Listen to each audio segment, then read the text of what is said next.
നമസ്കാരം, chess battles മലയാളത്തിലേക്ക് സ്വാഗതം. ഇന്നത്തെ വീഡിയോയിൽ ഒളിമ്പ്യാഡിലെ 11ാം റൗണ്ടിൽ നടന്ന വളരെ രസകരമായിട്ടുള്ളൊരു ഗെയിമാണ് കാണിക്കാൻ പോകുന്നത്. ആഫ്രിക്കൻ രാജ്യങ്ങളായ ബുർക്കിന ഫാസയും ഗാബനും തമ്മിലായിരുന്നു മത്സരം.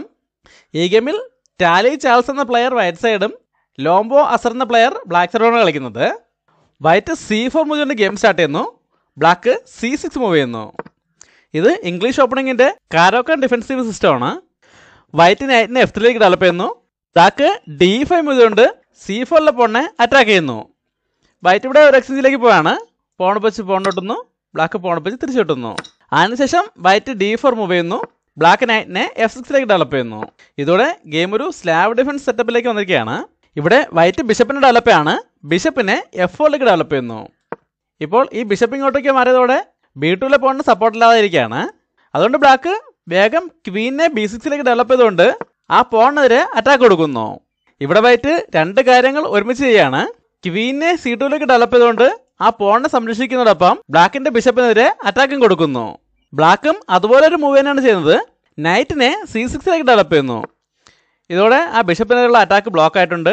അതിനോടൊപ്പം ഒരു പീസ് ഡെവലപ്പ് ആയിട്ടുണ്ട്. ഇപ്പോൾ ആ ബിഷപ്പിന് റൂക്കിന്റെ സപ്പോർട്ടും കിട്ടുന്നുണ്ട്.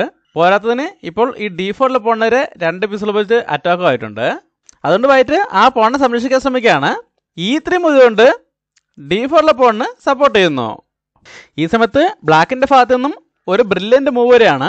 ഈ വീഡിയോ ഒന്ന് പൗസ് ചെയ്ത ശേഷം ബ്ലാക്കിന്റെ അടുത്ത മൂവ് എന്താണെന്ന് കണ്ടുപിടിക്കാൻ ശ്രമിക്കുക.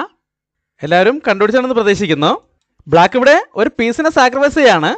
ബിഷപ്പിനെ F5ലേക്ക് ഡെവലപ്പ് ചെയ്തുകൊണ്ട് ആ ബിഷപ്പിനെ സാക്രിഫൈസ് ചെയ്യുന്നു. ഇപ്പോൾ ക്വീനെതിരെ അറ്റാക്കുമാണ്. അതൊരു ബിഷപ്പ് സാക്രിഫൈസുമാണ്. വൈറ്റ് ഇപ്പോൾ ആ സാക്രിഫൈസ് അക്സെപ്റ്റ് ചെയ്യുകയാണെങ്കിൽ ഈ B2 കൺട്രോൾ നഷ്ടപ്പെടും. അതുകൊണ്ട് തന്നെ ബ്ലാക്കിനെ ക്വീന് വെച്ച് ആ പോണിനെ എടുത്തുകൊണ്ട് ഇങ്ങനെ ഒരു അറ്റാക്ക് കൊടുക്കാം. അതുകൊണ്ട് തന്നെ വൈറ്റ് ഇപ്പോൾ ആ സാക്രിഫൈസ് അക്സെപ്റ്റ് ചെയ്യുന്നില്ല. പകരം ക്വീനെ C1 മൂവ് ചെയ്യുന്നു. ഇതോടെ ഈ ഡയഗണൽ പൂർണ്ണമായും ബ്ലാക്കിന്റെ കൺട്രോളിലായിരിക്കുകയാണ്. ബ്ലാക്ക് അടുത്തൊരു അറ്റാക്കിന് ശ്രമിക്കുകയാണ്. നൈറ്റിനെ B4 മൂവ് ചെയ്തുകൊണ്ട് C2 സ്ക്വയറിലേക്ക് ഒരു കൺട്രോളൂടെ കൊണ്ടുവരുന്നു. ഇനി അടുത്ത മൂവിൽ നൈറ്റ് വെച്ച് ഇങ്ങനെ ഒരു ഫോർക്കും ചെക്ക് വരാൻ സാധ്യതയുണ്ട്.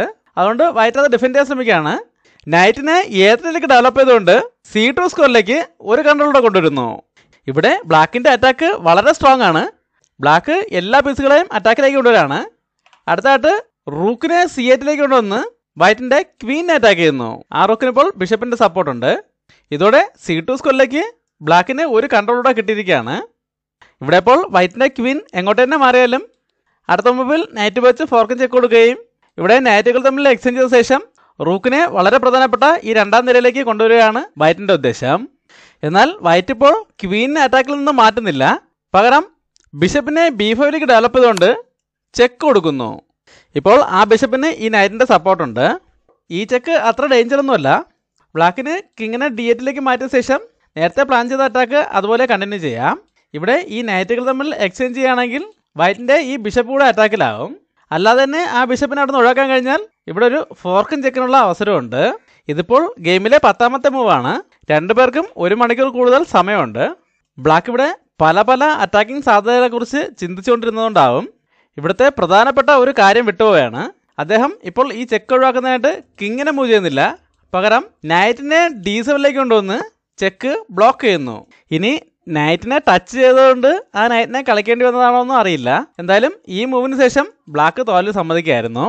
കാരണം ഇപ്പോൾ നൈറ്റ് ഇങ്ങോട്ടേക്ക് വന്നതോടെ ബ്ലാക്കിന്റെ ബിഷപ്പിന്റെ ഡയഗണൽ ക്ലോസ് ആയിരിക്കുകയാണ്. പിന്നെ അടുത്ത മൂവിൽ വൈറ്റിന് ഒരു ചെക്കോടുകൂടി ആ റൂക്കിന് കിട്ടിയെടുക്കാം. ഇവിടെ ഇപ്പോൾ ബ്ലാക്കിനെ ക്വീനെ വെച്ച് ബ്ലോക്ക് ചെയ്യാമെങ്കിലും ബ്ലാക്കിന് പൂർണ്ണമായും ഒരു റൂക്ക് നഷ്ടപ്പെട്ടിരിക്കുകയാണ്. ഇതോടെ ഗെയിമിൽ ബ്ലാക്കിനുണ്ടായിരുന്ന എല്ലാ അഡ്വാൻറ്റേജും നഷ്ടമാവുകയും വൈറ്റിന് വിജയസാധ്യത കിട്ടിയിരിക്കുകയാണ്. അതുകൊണ്ടാണ് ഈ മൂവിന് ശേഷം ഗെയിം കയ്യിൽ നിന്നും നഷ്ടപ്പെട്ടു എന്ന് മനസ്സിലായിക്കൊണ്ട് ബ്ലാക്ക് തോൽവി സമ്മതിച്ചത്. ബ്ലാക്കിൻ്റെ ഈ ഒരു മൂവ് ഒഴിച്ചാൽ ബ്ലാക്ക് വളരെ മികച്ചൊരു അറ്റാക്ക് തന്നെയാണ് ചെയ്തുകൊണ്ടിരുന്നത്. എന്തായാലും ചെറിയൊരു അശ്രദ്ധ കാരണമാണ് അദ്ദേഹത്തിന് ഈ ഗെയിം തോൽക്കേണ്ടി വന്നത്. ഈ ഗെയിം ഇഷ്ടമായെങ്കിൽ ലൈക്ക് ചെയ്യുക, കമൻറ്റ് ചെയ്യുക, സബ്സ്ക്രൈബ് ചെയ്യുക. അടുത്തൊരു വീഡിയോ വീണ്ടും കാണാം. നന്ദി, നമസ്കാരം.